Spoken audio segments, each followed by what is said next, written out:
Good morning. I apologize for the delay. This is the first time we've had tech issues on one of our webinars, so thank you so much for your patience.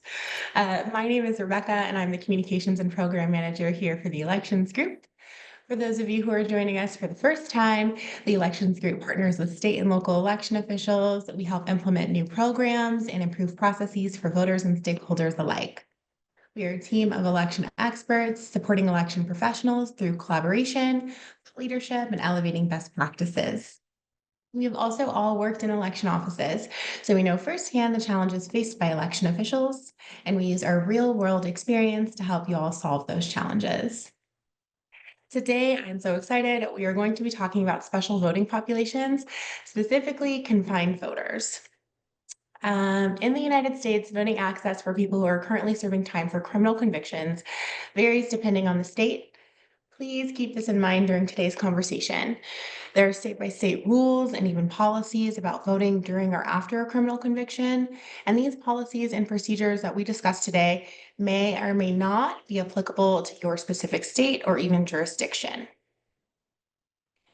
For example, who keeps the right to vote and who can regain that right is dependent on state law.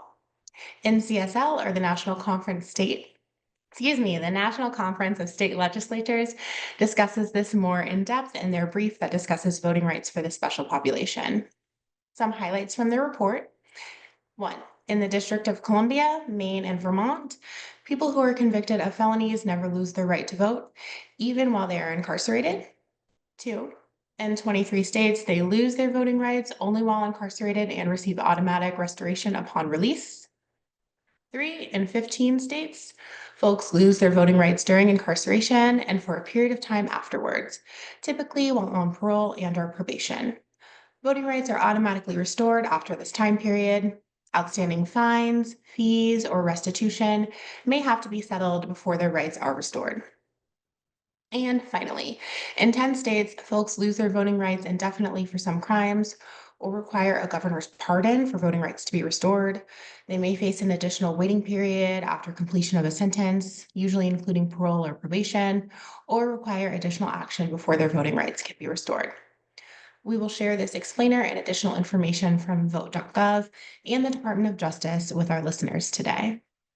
Today, we are going to discuss the unique challenges and solutions that election officials face when it comes to serving voters who are incarcerated. Ensuring that eligible voters who are incarcerated have access to the ballot involves a number of considerations, from ensuring eligibility to handling logistics like absentee or even in-person ballots, which is why I'm so excited to have our panelists from Michigan and Colorado here with us today to discuss their programs. I am excited to introduce everyone. We will start with Domonique Clemons. Domonique is the County Clerk and Registrar in Genesee County, Michigan. Domonique? Hi, good afternoon, everyone. Again, my name is Domonique Clemons, and I have the honor and privilege of serving as the Genesee County Clerk and Register of Deeds. In that role, I serve as the Chief Election Administrator for our county. And it's been a 2-year process that I've been in this role. I came to this position a little bit uniquely from different roles, but I'd previously worked in other counties in elections, as well as some other roles in government and policy.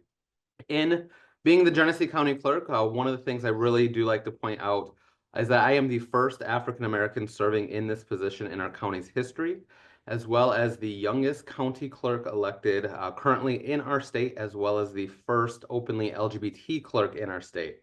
And I say all of that because representation matters and is so important. And a lot of the work that I'm doing as county clerk is to ensure that all eligible voters have that right to vote, and it's as easy as possible for them to vote. As coming from a lot of marginalized communities, I've recognized the challenges that many groups face in just being able to cast a vote, one of the most fundamental parts of our democracy. So I've been really committed to making it easier for everyone that's eligible to vote, and in Michigan, that includes those that are awaiting sentence, those that are awaiting to be sentenced in jail. And we're going to talk a little bit more in detail about what we're doing here in Genesee County around that, and some hopes for expanding that even in the next election cycle. Great. Thank you so much. Next up, we have Percy Glover. Percy is the Executive Director of Community Engagement at the Genesee County Sheriff's Office. Percy? Good afternoon, and thank you for this opportunity to share, and thank you for allowing me to work and communicate side by side by a great community partner and advocate, Clerk Domonique Clemons, Register of Deeds. My name is Percy Glover. I am Co-Executive Director of Community Engagement at the Genesee County Sheriff's Office. I'm also Executive Director of Fair Voting Alliance. FAIR is an acronym that stands for Free Access and Inclusive Rights. And along with my many hats and roles in the community, I am truly a Flintstone. I love my community wholeheartedly and do everything I can to make a difference in the community. And one of the things I do at the Genesee County Sheriff's Office at the Genesee County Jail is spearhead jail voting. So in Michigan, if you have not been sentenced, you can vote through an absentee ballot process, whether in person or by mail, while still residing in jail. Up until recently, with the changes that recently happened last year in Colorado, we were one of few jails across the country that had a consistent process in place. We are probably the only jail in Michigan that has a consistent process in place. It has been absolutely a learning experience, but also a joy because people who are residing in jail in Michigan, their constitutional right to access a ballot is not lost as long as they have not been sentenced. This past November marked the 14th straight election that jail voting has been supported at the Genesee County Jail over a little more than 6 years. We've received local, state, and national media attention from Votes Magazine to Good Morning America. The work has been recognized, and it's definitely something that we would love to see grow across Michigan, but also across the country. Thank you so much for joining us today. And lastly, we have Maysa Sitar. Maysa is the Voting Accessibility Administrator for the Denver Elections Division. Hi, thanks. I'm Maysa. Like Rebecca said, I'm the Voter Accessibility Administrator for our election division here in Denver. I work with all of our populations who need additional assistance around voting. So our overseas and military voters, our voters in healthcare facilities, our voters with disabilities, and then of course our voters that we're talking about today, our voters who are in jail. So in Colorado, you're really only ineligible when you're convicted and serving for a felony sentence. So a lot of the people we serve in the jail are convicted and serving a misdemeanor sentence, or they're pre-trial, and so they're still eligible to vote. I got involved in this work when I started here. I inherited the jail voting program, which had kind of been on pause since COVID. So we started doing voter registration in the jails back in 2016. We did kind of a pilot run of in-person voting in the jails in 2020. And then it paused during the pandemic, and we kind of restarted and revitalized it. And we're able to find a method that really worked for us, a method that was efficient, but also served all of our population's needs. And then in the last year or so, we've worked with some of our close partner groups, the NGO groups that help us conduct this in-person voting, that help us do voter registration, to pass a bill on the statewide level that ensured that everyone in Colorado who's in jail has the right to vote from jail, and created a in-person voting mandate for November elections. So I think that's a good summary of me and my work here. Thanks, Rebecca, for having me. Perfect. Thank you for joining. So we've kind of answered the first question, but I'm going to give an opportunity if anybody wants to hop in with additional information. So Percy and Dominique, we'll start with you in Michigan. A little bit of background information on the current landscape in Michigan, who is allowed to participate as far as confined voting is concerned, and for which elections, if it's election specific. Yeah, absolutely. So Michigan, we are a unique state in that we are one of the most decentralized as far as our election process goes. We have involvement from the city and township level and the day-to-day operations of the election. The county clerk's office, my office, that is the chief election administrator that oversees the pre and post and a lot of the candidacy files and the audits and certifications of elections. But then we also have direct involvement from our state through our State Bureau of Elections. And I say all that because it creates a patchwork system. In some ways, it allows for greater oversight and security, but in a lot of programs like special communities such as confined voting programs, it's really variable by each county, each jurisdiction. So here in Genesee County, it does require a little bit of a partnership with our 28 local jurisdictions that fall within Genesee County to be able to have a successful jail voting program. As far as that eligibility goes, similar to what was mentioned in Denver, anyone that has not been sentenced does remain that right to vote. And once they have completed their full sentence, that right to vote returns. So one of the things that is very common, I think, across the country is that an individual that is arrested and charged for a crime is spending a period of time incarcerated in a county or a local jail awaiting trial, awaiting sentence. And at that point, our system presumes them innocent until proven guilty, and that includes their basic rights of voting. So we're doing a lot of work really trying to enshrine that right. As I mentioned, those 28 jurisdictions have to be a part of that process right now because our registration happens at that jurisdictional level. The ballots themselves are returned and handled by those local jurisdictions, even though it's my office that does the production of those ballots and the oversight. So it really is a partnership that we're doing. And I'd love to turn it over to Percy. He might be able to give a little bit more insight about that eligibility piece on our individuals that are part of our community that are housed in our jails. Thank you, Clerk Clemons. Piggybacking off what Dom said, it is definitely a lot of work working with all 28 municipalities and cities and clerks across the county. It requires definitely a lot of work. It's definitely important. It's definitely necessary.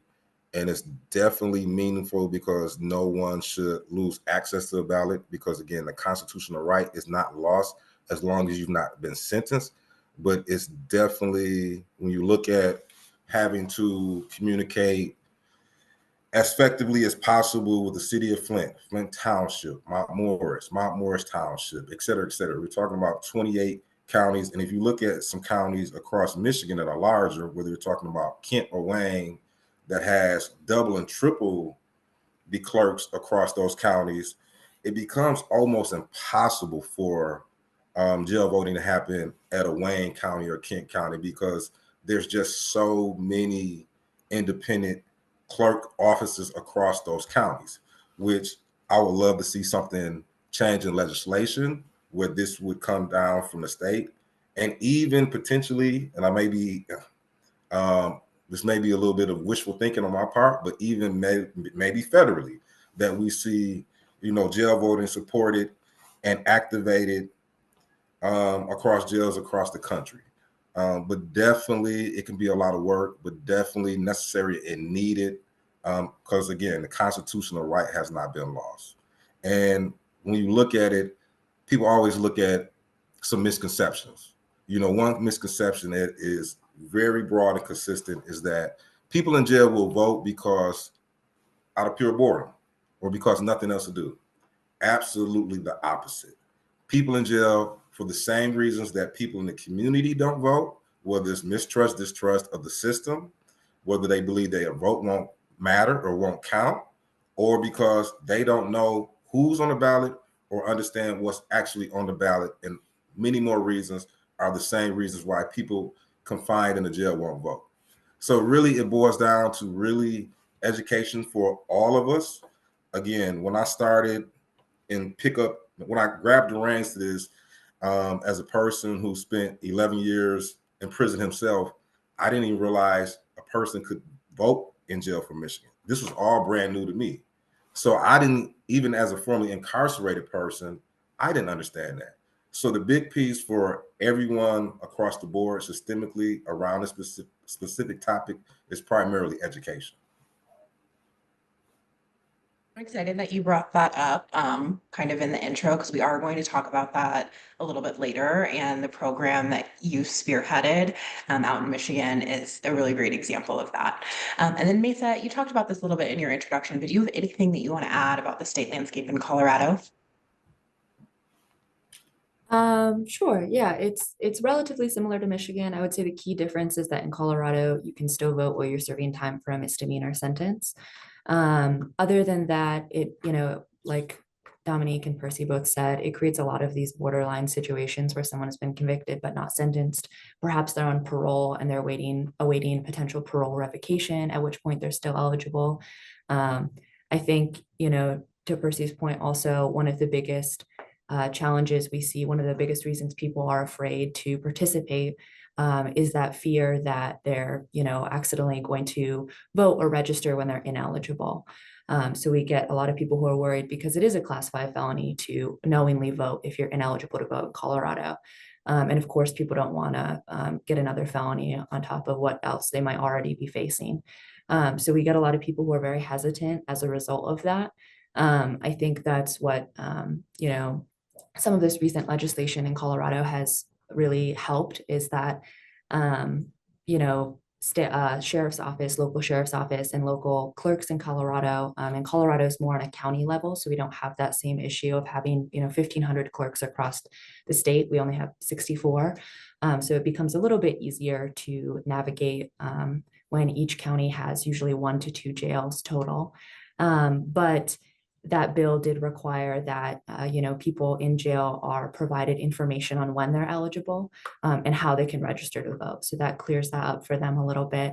And it also provides them the opportunity to talk to election officials in person, which I think is really critical because we find that when we get voter registration forms mailed from the jail directly from people who haven't had contact with our office or someone trained in voter registration, there are so many mistakes. Or maybe they've registered at an ineligible address or something like that. And there's a lot of more back and forth, and that can potentially result in someone missing their ballot for the next election. And so when we're able to have those face-to-face conversations, not only can we make sure that all the information is correct and they get that ballot, but it really establishes a lot of trust for us. And I think increases participation as well. Great, and I've shared that information in the chat as well, so folks at home can take a peek at that. What about you, Dominique? Have there been any recent changes to state laws that have impacted your program for incarcerated voters?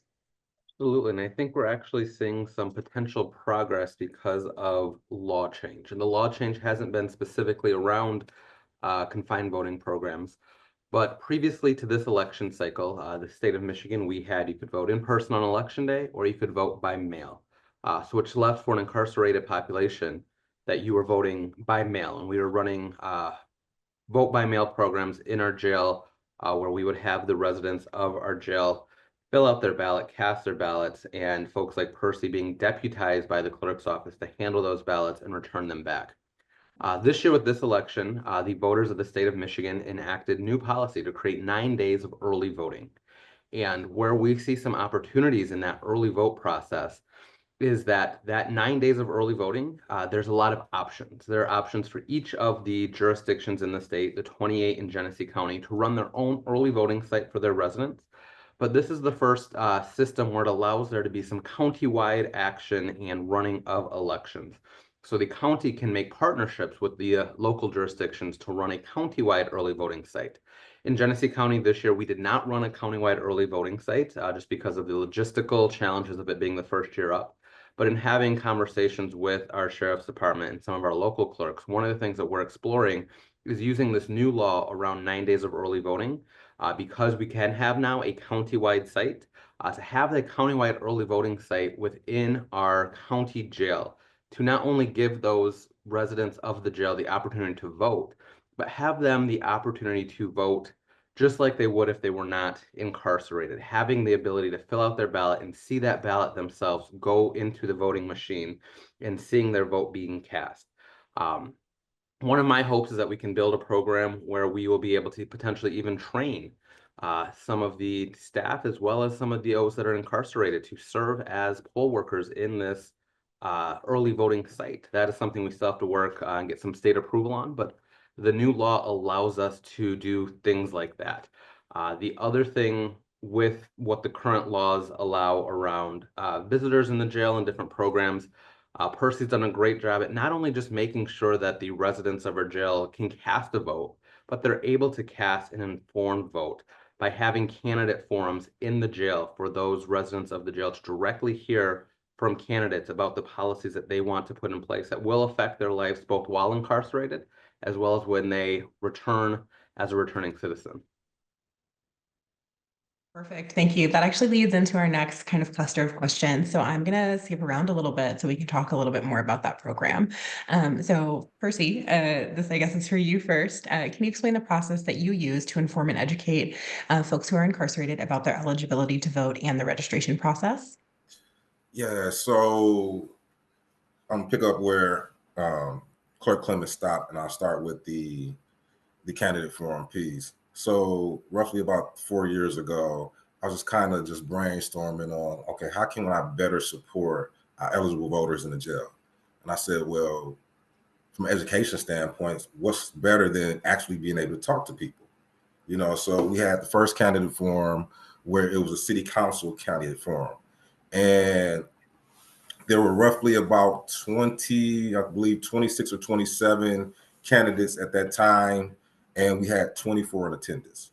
And from there, we just continue to, again, learn, understand that, again, there's no better form of education than actually being able to talk to a candidate, being able to ask questions and being able to listen to a candidate's vision, ideas, potential, whatever, as elected official.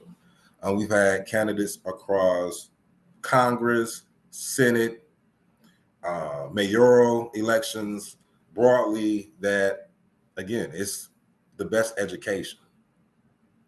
When you look at overall education for people, not only in the jail, but also in the community, it's just that right there. It's education, and it's being consistent. Again, people in jail are very unlikely to vote because all of the same reasons that people in the community don't vote. It's lack of understanding of who, what is on the ballot, but it's also bigger than that. The mistrust and distrust around, is my vote being counted? Is my vote being counted accurately? All of these things that people walk around with, and might be too strong a word, may not be, but in fear of, and fear creates this, I don't want to engage in this electoral process. So when you look at education, it's me giving, from a nonpartisan standpoint, every piece of information that's available. So for first-time voters, it may be something as simple as we take for granted a breakdown of the different parties. What's the difference between a Republican, Democratic, Libertarian, et cetera, party that new voters just don't understand? It may be what's on the ballot. It may be specific, which this is also huge in the community. What is the role of the Genesee County Clerk? What is the role of the Genesee County Board of Commissioners, the Genesee County Treasurer, the Secretary of State, or even our governor? Some people really don't understand not only the people they're voting for, but they don't understand the assignments. People don't really have a great understanding of, outside the prosecutorial piece of it, they don't understand fully the role of a prosecutor.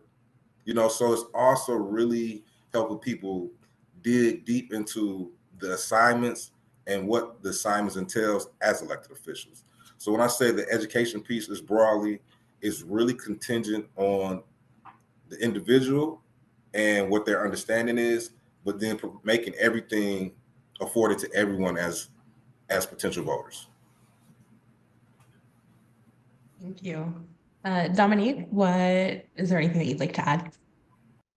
I think he really covered it, and just the work that we're doing to make sure that folks not only have that right to vote, but that they're educated. And one of the things as the county clerk that I'm looking at as this example, as we look specifically right now, talking about the jail, but other opportunities down the road to expand programs like this to other places where individuals may not be able to leave a facility they're at. If that's a senior living facility or other places that we have in the county, how can we ensure that we get the vote out to them, but also making sure that they have the option to make that informed vote?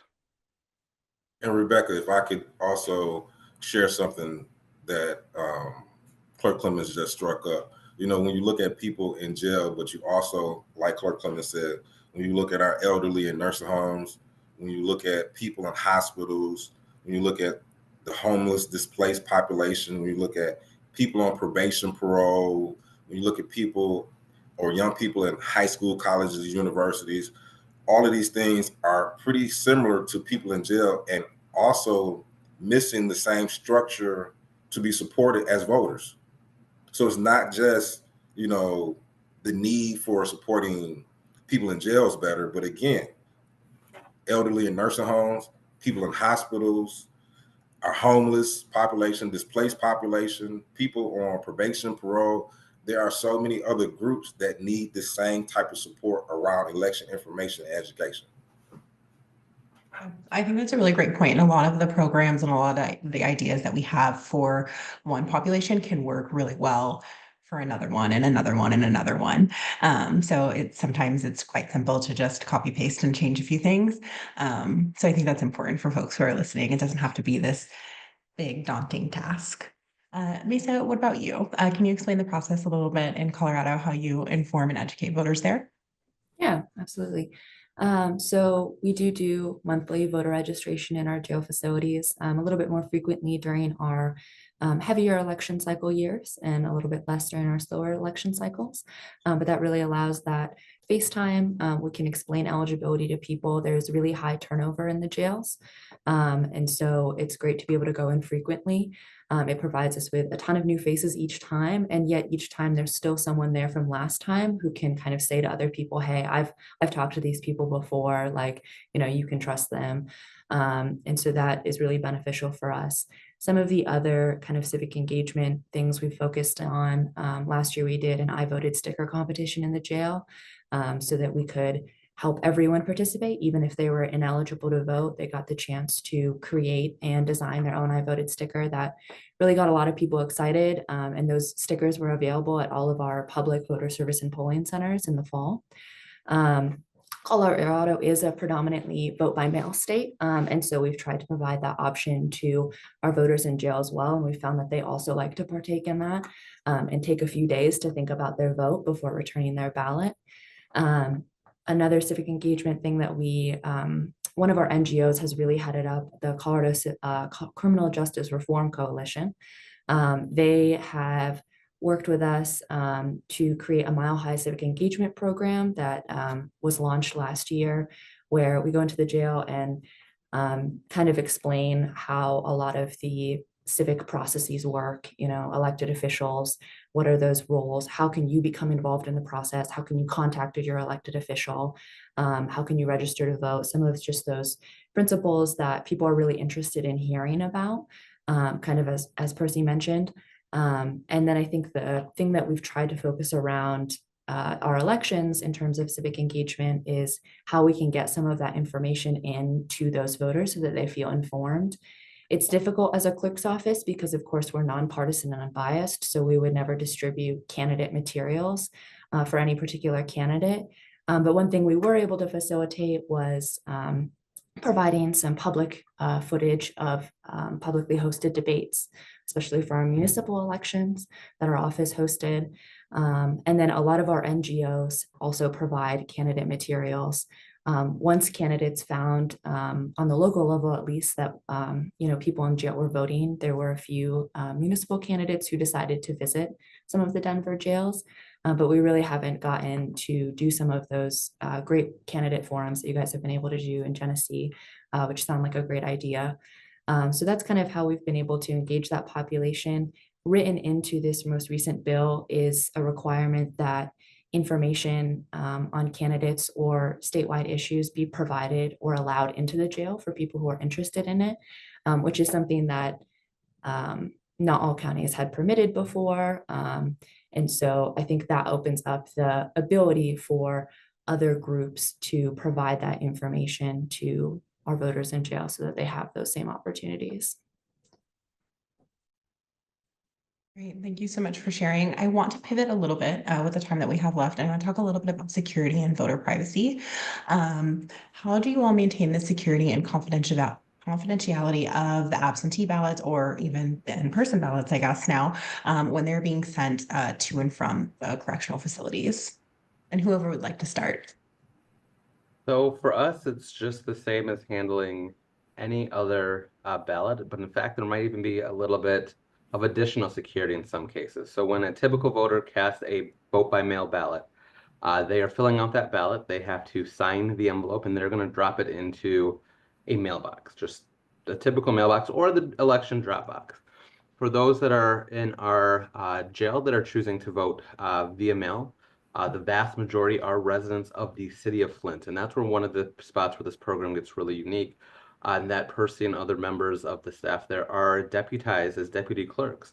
So rather than those individuals residing in the jail just dropping their ballot into a mailbox, they are actually giving them to Percy and others, these deputized clerks, that are putting them in a secure ballot container that gets sealed and physically brought over to the city clerk's office, having less handling by mail carriers or potentially getting lost in the mail or things like that, going directly from the jail to the city hall. And I'll admit that is a very easy travel because our jail is directly across the street from City Hall. So it is a walk across the street. And there have been years that part of that process is not only Percy, who has been deputized, carrying a secured ballot bag, but being escorted by sheriff deputies over there to the city hall to process those. Now, with the other 27 jurisdictions, it is a little bit more than a walk across the street.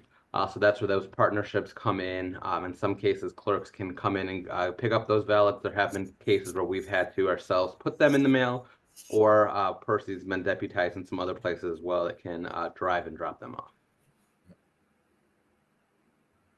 Very cool. Percy, do you have anything that you'd like to add?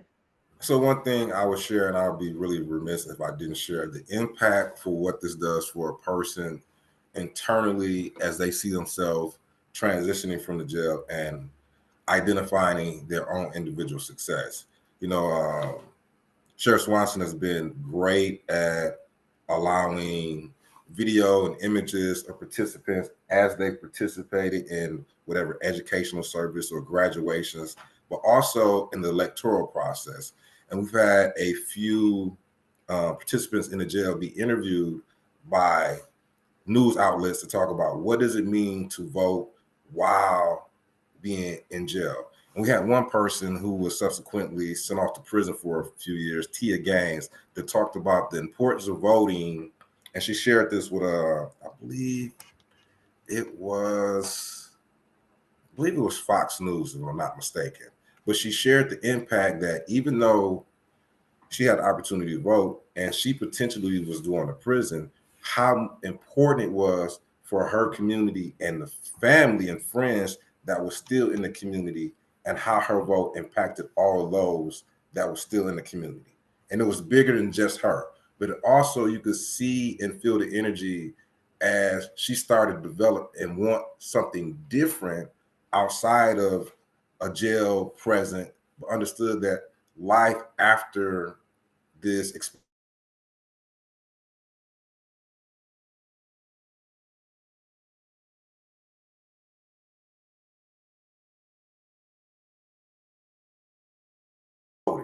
that now I understand, okay, I do have an impact in the community. I do have an impact in the world that I didn't really understand before. So I just don't want to minimize that from an educational, from education, from an internal place, from a healing place, from a transition to success, that people remove themselves from this life of jail. And unfortunately, if they do go to prison, from prison as well, that they do have a life and they do have an impact, and they can create success for themselves post incarceration. I think that's a really good point as well. Thank you. And then Maysa, did you have anything that you wanted to say as well about maintaining security and confidentiality of those absentee or I guess in-person ballots that are cast and being sent to and from? Because you have two facilities, right? Yeah, we have two facilities. One is across the street from us, which is awesome, and one is a lot farther away. It's very similar to, what Domonique said. we have the same processes and procedures for ballot security for any and all of our ballots in the county. So for in-person voting, it's very similar to if you were a citizen or, out in the community in Denver County and you went to a voter service and polling center, you vote your ballot, you turn it into the box. It's very secure. And we also hand deliver our ballots to the jail. So we send over a bipartisan team with a sealed ballot box. We deliver those ballots, we pick up those ballots again with a sealed ballot box that we bring back to the facility. So it's very much the same security procedures that we would abide by anywhere else. Perfect. Thank you so much. I want to actually skip ahead a little bit in terms of our questions. We do have a long Q&A, so I want to save some room at the end of our time together today for that. But I want to skip ahead a little bit to program impact. So Percy's talked about that a little bit, but I want to talk about program impact and future improvements for the time that we have left today. So my first question, Percy, you already talked a little bit about this, but I'm going to open it up to Domonique and Maysa as well, is how does the ability to vote affect folks who are incarcerated, their sense of civic engagement or their outlook on rehabilitation and reintegration into society? And whoever would like to start, go for it. Yeah, I think it's a huge aspect. And one of the things that I think is really unique about the Genesee County Jail is that our sheriff and his team is focused so much on that returning after being incarcerated. We have seen in our community the effects of generational incarceration, where individuals have served a time in our county jail, perhaps a state prison, and then we see their children or their grandchildren. Things like programs of instilling civic engagement, just the small feat of voting, that you are a part of this community and that vote is part of that connection, that you are a part of something bigger than just outside of there.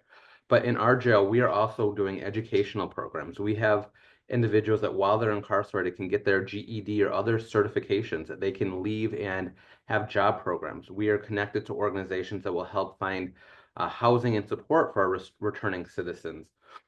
We are doing all sorts of programs to really change this pipeline of multi-generational incarceration, that our jail is not a place where folks are just sitting, but they're being active and still being members of our society and gaining a skill and growing in a way that they will be able to continue to contribute after that time, either as a voter or in some cases, potentially, I'd love to see in the future running for office. We've had individuals in our state legislature even, not from Genesee County, but from the city of Detroit, who have been previously incarcerated that have completely changed their lives in that time, because there are programs in our jails that aren't just having folks sit and wait out a time, but doing things to help better themselves for when they return. I think that those are great examples that you've given, and Percy that you've given as well, is that kind of changing someone's life can start with us as election officials. And I think that we think about that every single day with, of course, the right to vote and administering elections, but especially with this special voting population, it really can start with us. And it can be something as simple as what Maysa was talking about, just holding those regularly scheduled voter registration times at the facilities so that folks can get to know you and get to trust you and get to trust the work that your office specifically does and not be so weary of local government or something as simple as that. So it really does start kind of at this level and then expand out from there. So thank you so much for hitting on that. I'll open the floor up for this question for Maysa and Percy to expand on if you'd like to as well. So Genesee County Jail and the work that happens there is definitely very, very unique. And I encourage any jail administration officials to look at being creative. There's been events like for National Voting Registration Day that Clerk Clemons and our Secretary of State and different advocates across the state of Michigan have supported. Those are things that are used to provide additional education during times where it's not specific about who and what's on a candidate, but it's more so specific about education that supports the population. So I would really encourage being creative.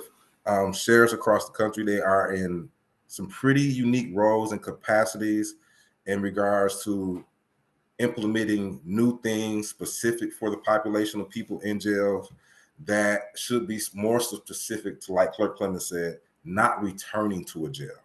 You know, not jails becoming this revolving door of, as Clerk Clemons seen, that we've seen over years, where we've seen the grandparent, the parent, the grandchild enter jail. It should not be a multi-generational thing across communities across the country.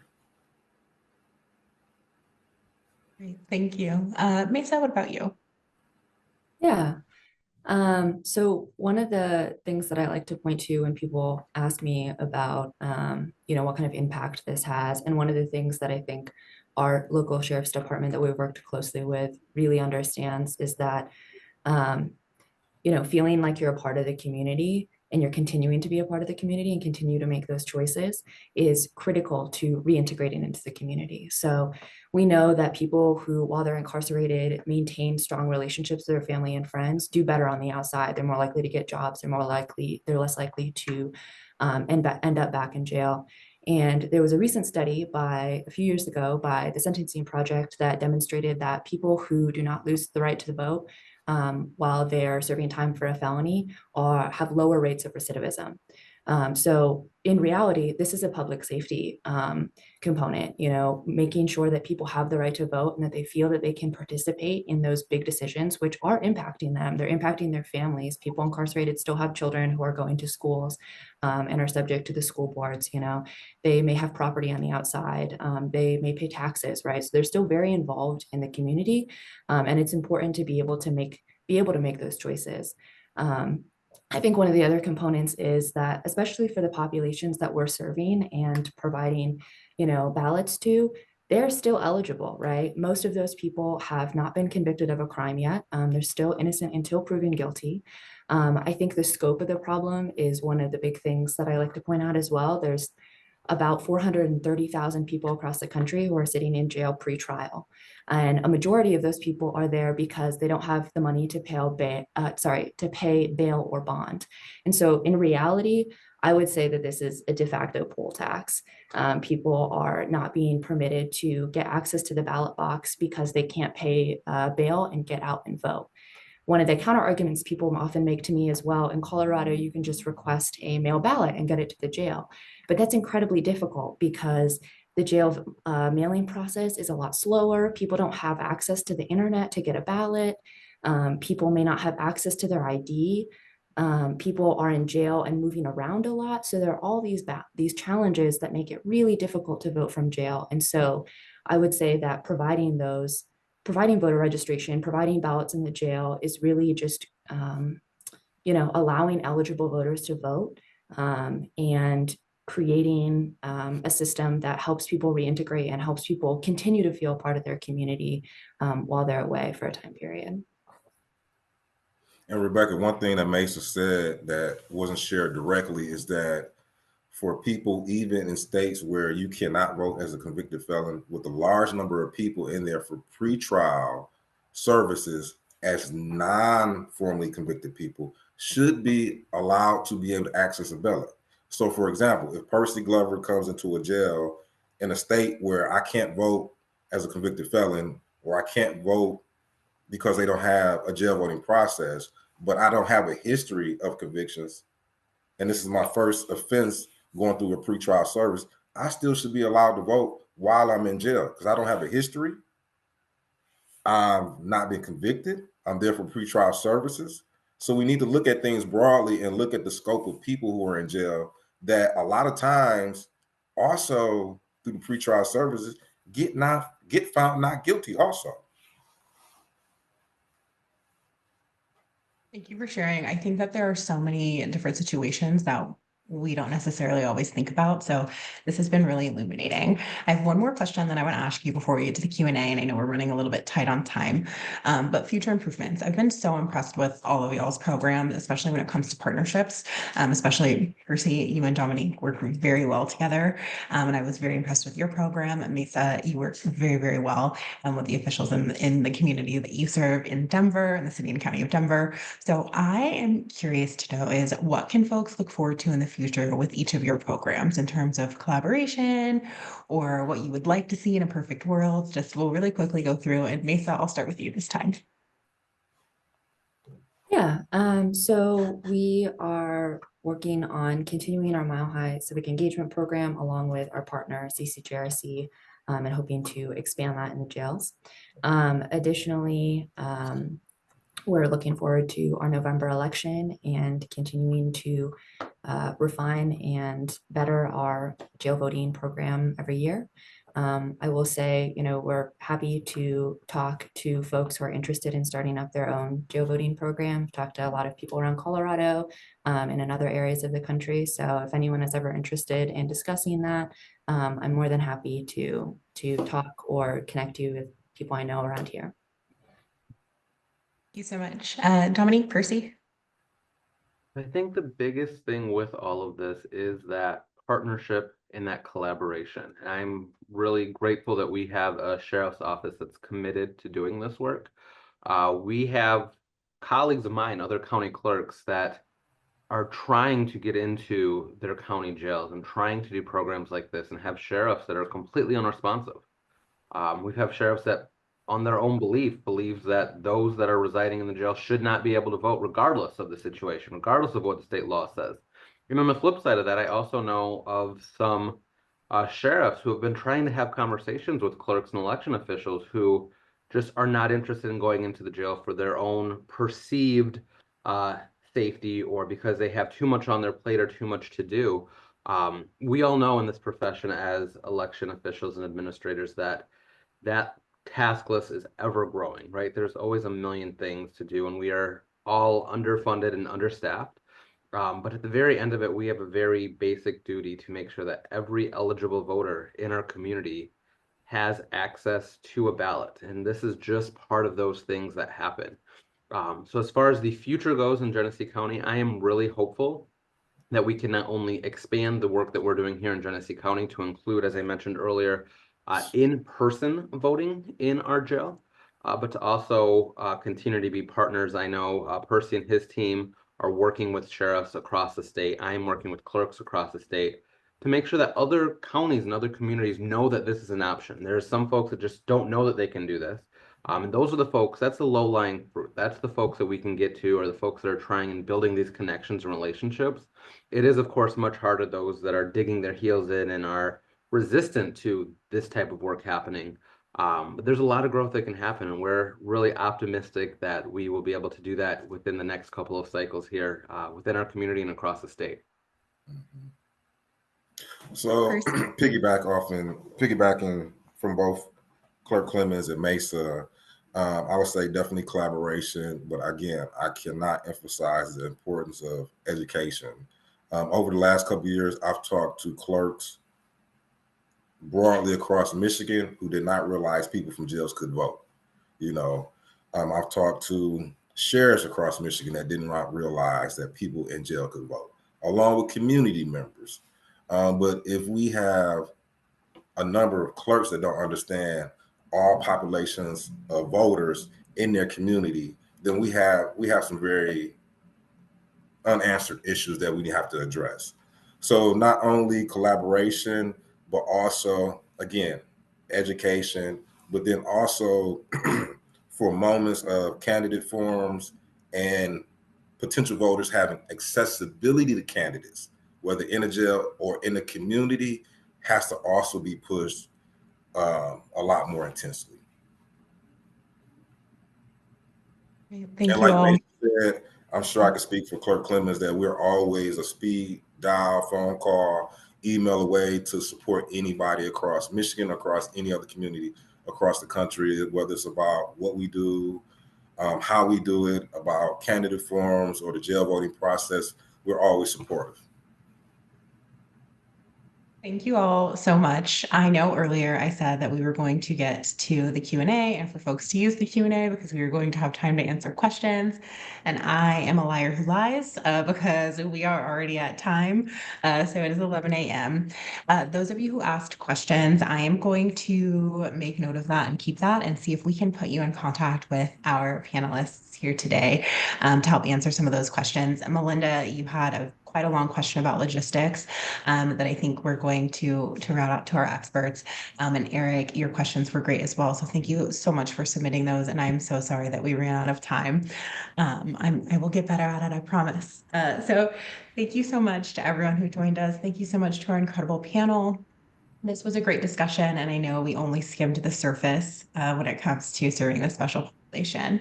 I placed so many resources in the chat today, so please take a look at the webinar chat and rapid fire click through everything really quickly. And as always, our inbox is open if you have any additional questions. Please email us at support@electionsgroup.com, and we can go ahead and facilitate those introductions with our panel today if you'd like to talk to them a little bit further. Thank you, everybody, so much, and we will see you next time.